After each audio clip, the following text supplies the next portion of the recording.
Assalamualaikum warahmatullahi wabarakatuh. Waalaikumsalam warahmatullahi Sahabat wabarakatuh. Viva TV ya, dan seluruh apa channel apa nih Pak Arif? Anti oligarki. Anti oligarki.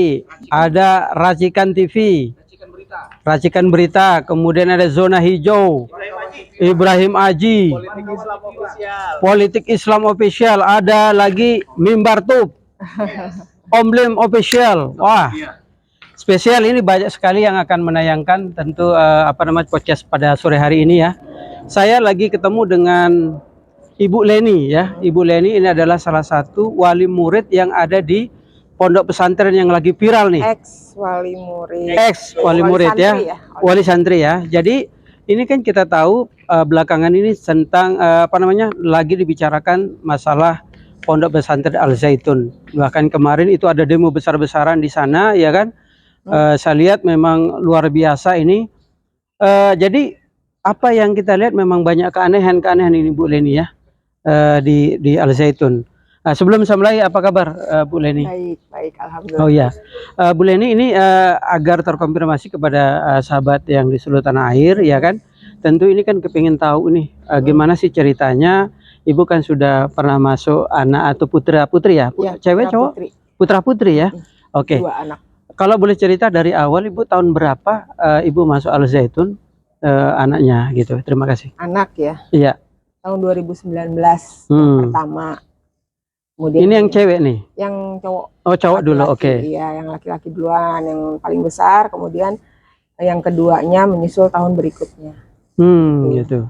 Jadi sempat anak saya yang pertama itu 3 semester di sana.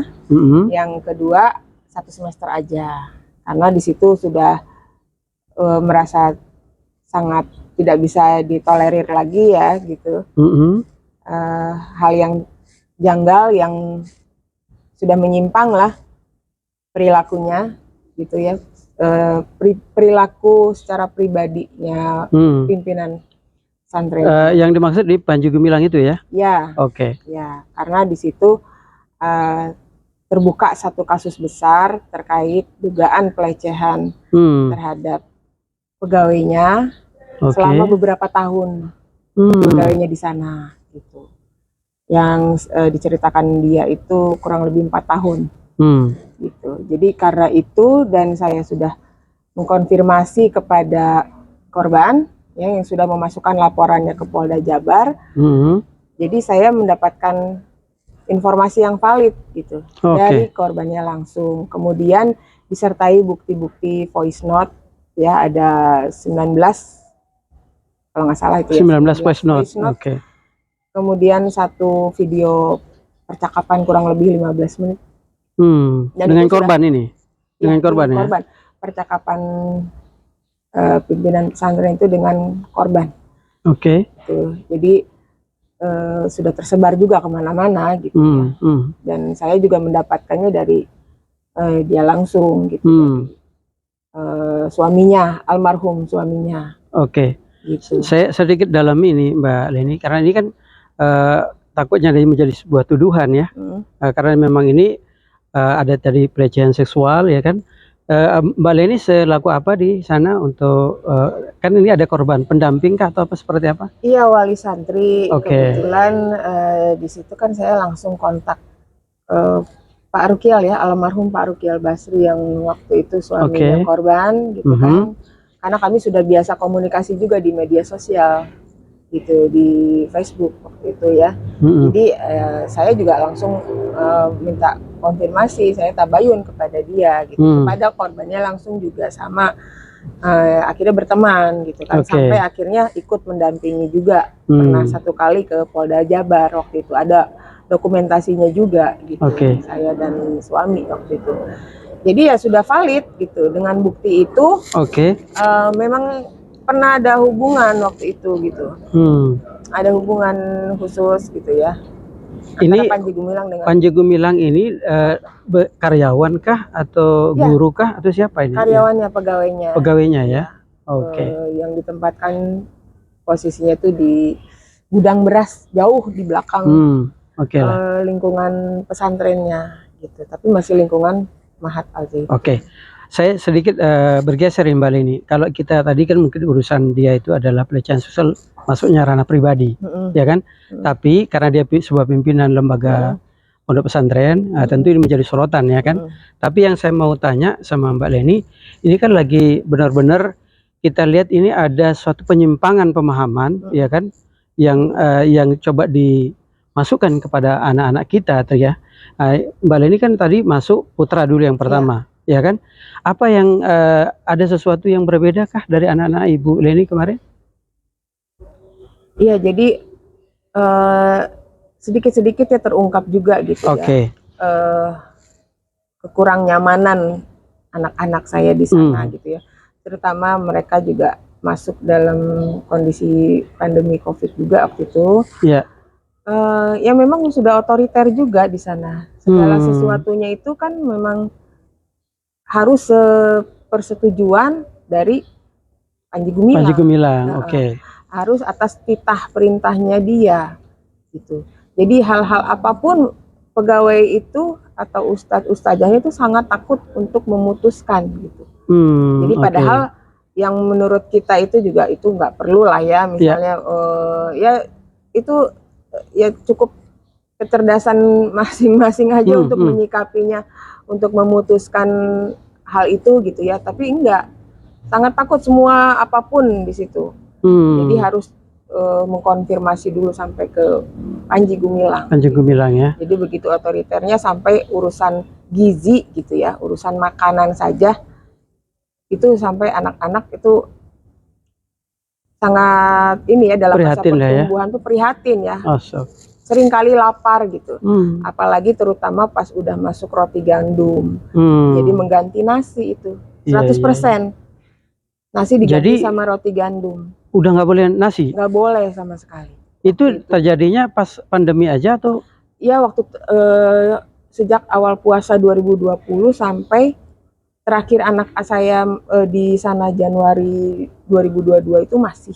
Oh Allah. 2021 ya. Berarti sampai lulus ya anaknya ya, Bu, dan setelah anak-anak saya pindah pun masih, entah berapa bulan setelah itu apa berapa tahun ya, masih makan roti gandum ya. Sebagian ada yang suka ya, itu kan selera ya. Betul. Ya, apalagi mengganti secara drastis gitu kan pasti perlu adaptasi ya, kita bukan orang bule gitu kan. Kan mayoritas kita orang sudah timur ini nasi ya, kan beras ya kan. Ketika libur pun anak-anak pasti kan ketemunya juga nasi. Kalaupun dibawa dari sana, ya pasti terbatas gitu kan. Masa kita kemana-mana bawa roti gandum gitu kan. Dan ini berkaitan dengan asupan gizi juga, Bu. Ya kan, kasihan anak-anak kita kan. Dan terbukti memang setelah saya bawa ke dokter ahli gizi, merosot gitu. Bisa dinilai ya kurang gizi sampai diresepkan inilah tambahan nutrisi gitu ya, suplemen untuk mengupdate ininya gitu, berat badan. Saya sedikit ini Bu, biar saya. Apakah ada sesuatu yang contoh nih, lumrah kita mau sholat misalnya gitu kan, atau mau kita ritual ibadah lah ya kan, apakah ada hal yang aneh yang dia lakukan di luar kebiasaan kita umat muslim sama anak kita? Terakhir kemarin, yang kemarin itu kan menempatkan istrinya di saf depan kan? Bukan, itu viral ya, itu viral. Memang kita lihat ada yang khotib perempuan ya kan, kemudian yang tadi ada orang non muslim juga sholat bareng kita yang duduk itu ya, kemudian ada perempuan di depan. Nah maksud saya nih khusus untuk putra putri Ibu nih, Bu Leni, ada sesuatu gelagat yang berbeda dia lakukan. Contoh misalnya, Ibu nggak boleh saya dicuciin baju nih karena Ibu masih haram gitu, atau apa, itu ada nggak tindakan-tindakan seperti itu? Karena memang ada informasi yang kita dapat ini agak menyimpang nih di Al Zaitun. Coba Bu Leni. Ya, jadi banyak juga yang pada saat waktunya sholat berjamaah itu nggak ikut gitu, nggak ikut sholat berjamaah. Nggak diwajibkan gitu ya? Sebenarnya diwajibkan, tapi ya itu kadang senioritas gitu ya. Jadi adik-adik senior juniornya diwajibkan gitu, seniornya nggak semua gitu, semua ikut. Dan pada saat jam sholat juga ya pernah juga gitu kan, masih ada aktivitas di sana gitu ya. Lazimnya pesantren biasanya kan serentak gitu ya, langsung. Iya, gitu. Semua barang lah kalau udah azan gitu ya. Ini enggak. Gitu. Oh gitu. Terus juga ada yang waktu itu di sana dilakukan itu puasa Topo Broto. Puasa Itu apa? Puasa Topo Broto. Jadi Baru dengar kita. iya itu istilah yang ya Puasa Topo Broto. Dia suka sensasional memang menciptakan sesuatu yang berbeda dengan kebanyakan ya. Iya, iya. Gitu. Tapi dasarnya juga ya nggak jelas gitu. Itu puasa tiap hari gitu. Nah, itu bukan misalnya mengambil puasa Senin Kamis yang atau puasa Daud ya kan, umumnya kita puasa Daud ya kan. Itu paling parah-parahnya gitu ya, yang intens sekali kan puasa Daud ya. Iya, iya. Ini enggak tiap hari gitu kan, kecuali hari Minggu kalau nggak salah ya itu. Jadi ya sampai saya lihat memang kurus-kurus gitu. Ya Allah. Karyawannya itu kasihan karena kan di sana aktivitas juga padat. Jarak dari satu gedung ke gedung lain itu kan butuh jalan kaki jauh. Jauh gitu benar, ya. Karena luas banget ya. Anak-anak juga ada yang ikut itu puasa itu gitu. Ya kalau di luaran kan untuk kesehatan sekarang kita dengar puasa intermittent itu ada waktunya gitu kan, jam berapa gitu siang udah berbuka gitu kan. Atau puasa wajib aja kan kita 1 bulan aja. 1 bulan Ramadan aja. Iya kan? 1 bulan aja. Ini kan terus menerus gitu. Aneh selama juga ya. Beberapa bulan itu kan aneh. Gitu. Dan itu sudah dikritisi juga ya tetap aja begitu gitu pada saat itu. Betul Mbak Lini. Jadi gini, Mbak ini kan mungkin kan Mbak pasti ada punya grup waktu jadi wali murid. Pasti kan ada grup WA wali murid. Ya kan biasanya gitu. Apakah ada keluhan-keluhan yang pernah Ibu di luar yang asusila tadi? Ada keluhan-keluhan nggak dari yang lain? Ya ada. Ya contohnya yang sejadah itu kan diwajibkan untuk beli sejadah seharga 1.500.000. Sejadah? Ya, sejadah yang di apa istimewanya? Ya itu makanya karena untuk menunjang pembangunan di sana, mengejar target penyelesaian pembangunan. Tapi kan itu dia di sana itu ya condong memang kayak mewajibkan gitu ya Bu ya. Gitu. Jadi mesti wajib semua wali santri itu yang memang orang dalam gitu ya. Iya. Wajib membeli bahkan untuk orang tuanya, mertuanya, atau saudara itu selalu dianjurkan untuk dibelikan, dibayarkan juga. Ada yang sampai ngambil 6 atau berapa. Ya tapi kadang itu tuh jadi seperti lomba-lomba untuk apa ya? Ya show off lah. Show off ya. Lo donatur berapa, nyumbang berapa ya kan? Terlihat baik di mata pimpinan. Gitu. Jadi ya cenderung memaksakan, tapi uangnya juga didapat dari cara-cara yang diperoleh dari yayasan-yayasan sosial. Gila ya. Itu saya tahu karena saya sempat juga sempat juga ada ikut aktif di yayasan sosial. Ya ternyata kok nggak fair gitu. Udah misalnya relawannya itu dapat fee misalnya 20% apa ya itu dipakai sebagian untuk infak gitu ya. Tapi di luar itu pun yayasan masih ditarget untuk setoran. Setoran ke sana gitu. Jadi maksudnya dia ada yayasan dibangun oleh Al Zaitun untuk mencari dana di luar. Jadi nanti dana itu dimasukin ke Al Zaitun gitu ya. Ya, setoran melalui ininya, strukturnya gitu. Untuk mencapai berarti ngalir dana ke sana semua ya Bu ya. Ya. Nah kalau kita bicara dana, seharusnya kan tidak pantas terjadi hal yang seperti tadi. Maaf ya, kalau untuk yayasan sosial nggak semua ke sana, tapi mereka melaksanakan juga program mereka, misalnya merenovasi musola, masjid yang sudah tua gitu. Kebanyakan tuh di Banten ya. Ada peruntukan lah dananya ya. Ada, tapi ya itu sudah tercapai pun masih dibilang kalau ke donatur ini masih tercapai 30%, 50%, padahal sudah 100%. Jadi masih terus, jadi diulur-ulur pembangunannya. Soalnya gini Mbak Lini, kalau kita lihat Al Zaitun itu di luar sana kan sekolah eksklusif, sekolah bonafit, sekolah yang berkelas. Orang masuk sana ya kan, iya kan. Bayangkan aja berapa ratus hektar itu lahannya kan. Makanya tadi gedung ke gedung itu pasti ya cukup lumayan ya, jauh ya kan. Nah makanya yang kita heran sampai tadi terjadi bahwa anak dikasih gandum nggak beli nasi, kan saya nggak masuk akal. Yang kedua, beli sejadah dengan nilai yang gila ya kan, fantastis banget, 1.500.000 sejadah biasa kan. Terus kemudian juga dari segi kesehatan juga memaksa vaksin influenza. Sudah beberapa tahun waktu itu sejak COVID ya. Karena asumsinya Panji Gumilang itu pintu masuk COVID itu dari flu katanya. Jadi harus vaksin semua dengan vaksin flu. Asumsi dia tuh vaksin flu bisa menangani ini COVID gitu. Padahal kalau kita bicara kesehatan, kita kan dari kecil ada polio kan, ada disuntik vaksin kita kan, anak-anak kan di rumah kan, ya umur balita kan, sudah ada, seharusnya ngapain? Ya logikanya begitu Mbak Len, ya kan?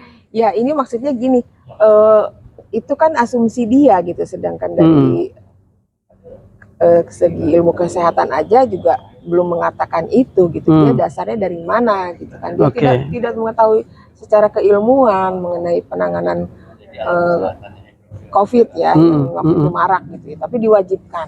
Sehingga kalau saya telusuri berdampak juga untuk kesehatan dari vaksin itu, bikin kadar proteinnya tuh tinggi. Asam urat yang saya perhatikan itu yang kena vaksin influenza itu suami dan anak saya itu tinggi kadar asam uratnya jadinya. Setelah itu gara-gara divaksin itu ya. Saya perhatikan, ya kami perhatikan sejak vaksin itu. Kemudian juga memaksa vaksin COVID juga di situ wajib semua gitu ya, sampai ke booster itu.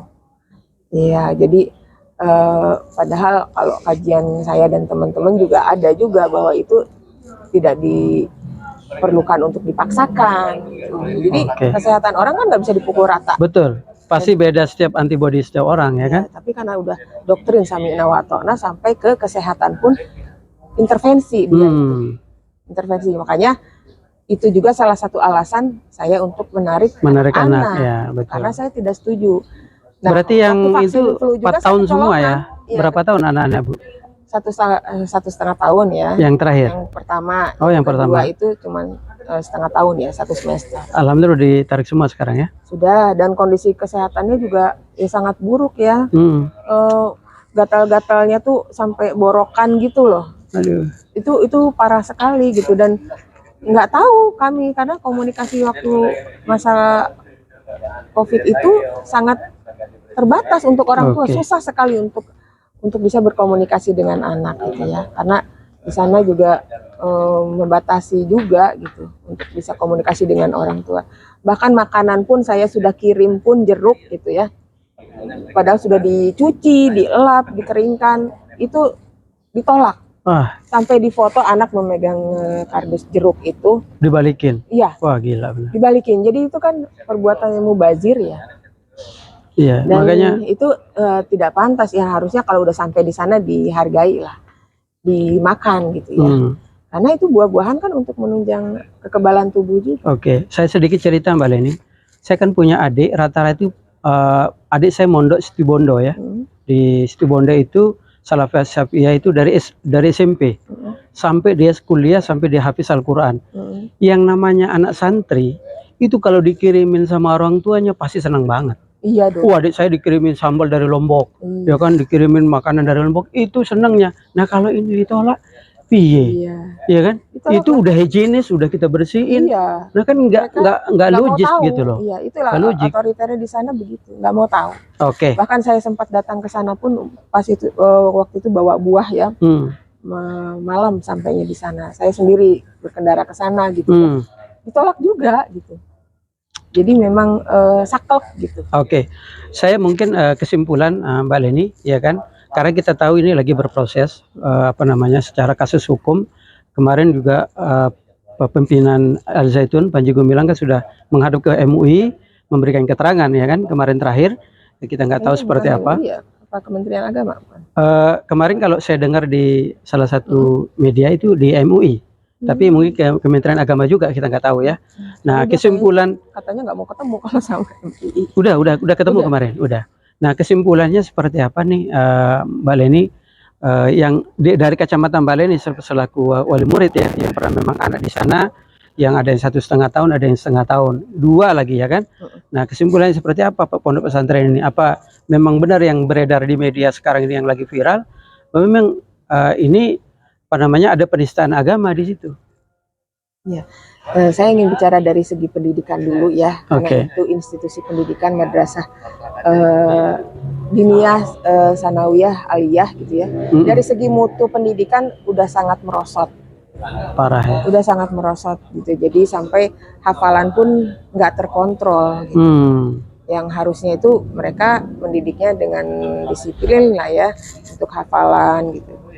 Itu mutu akademis juga sangat jauh, outputnya juga untuk masuk ke universitas yang cukup bagus itu susah gitu. Ya, karena nilai tadi ya. Ya, dari mutu pendidikan ya. Kemudian juga kalau penyimpangan dari segi agama ya, kita lihat ya, kalau orang umum kebanyakan juga kan tidak menyetujui ya untuk pro ke negara Yahudi ya.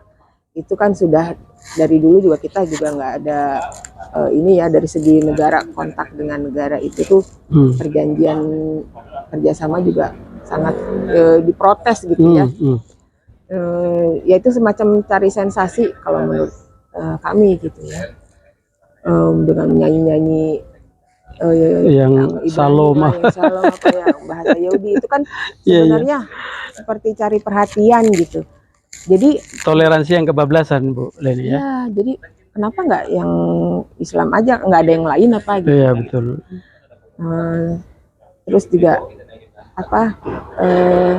Ya sensasi-sensasi lain lah, seperti sholat yang tetap berjaraknya jauh sekali itu kan, sampai 1 meter ya. Kalau kita lihat di medsos jauh gitu. Sekali. Kemudian ada perempuan yang di depan itu kan lucu sekali. Ada yang non Muslim kan? Dan non Muslim di kan depan. udah ngeyel banget itu gitu. Ya sudahlah. Sampai alumni juga kaget karena pada saat dulu tuh nggak begitu gitu. Makanya ini ada apa kok makin tua makin aneh gitu. Baik. Terima kasih Bu Leni ya atas waktunya ya kan. Oke, sahabat rakyat di seluruh tanah air, bahwa ini tadi perbincangan singkat saya dengan Ibu Leni. Ya kan, kita dengar sendiri bahwa ada perlakuan kepada siswa di sana yang kurang tepat ya. Boleh saya bilang itu sudah keluar dari koridor kebiasaan. Contohlah tadi tidak boleh makan ya kan nasi ya kan, yang ada boleh adalah gandum, kemudian dikirimin dari orang tuanya ya kan, makanan yang sudah jelas-jelas buah higienis apa ditolak. Nah, ini kan buat saya nggak masuk akal gitu ya. Jadi ini tadi saya sama Bu Leni konfirmasi benar-benar bahwa beliau adalah 2 anaknya yang sudah di sana, dan ini beliau menyaksikan kondisi anaknya yang mohon maaf secara kesehatan kurang prima ya, gizinya kurang baik ya, karena mungkin tadi ada konsumsi apa namanya tadi gandum ya. Sedangkan kalau kita tahu gandum ini untuk tingkat kesuburan anak perempuan juga kurang bagus. Ya kan, kalau dari segi ilmu kesehatan gitu ya. Terbukti dari beberapa temannya. Oke, terima kasih Bu Leni ya atas atensi semuanya. Terima kasih. Assalamualaikum warahmatullahi wabarakatuh. Waalaikumsalam warahmatullahi wabarakatuh. Terima kasih Mbak. Ya.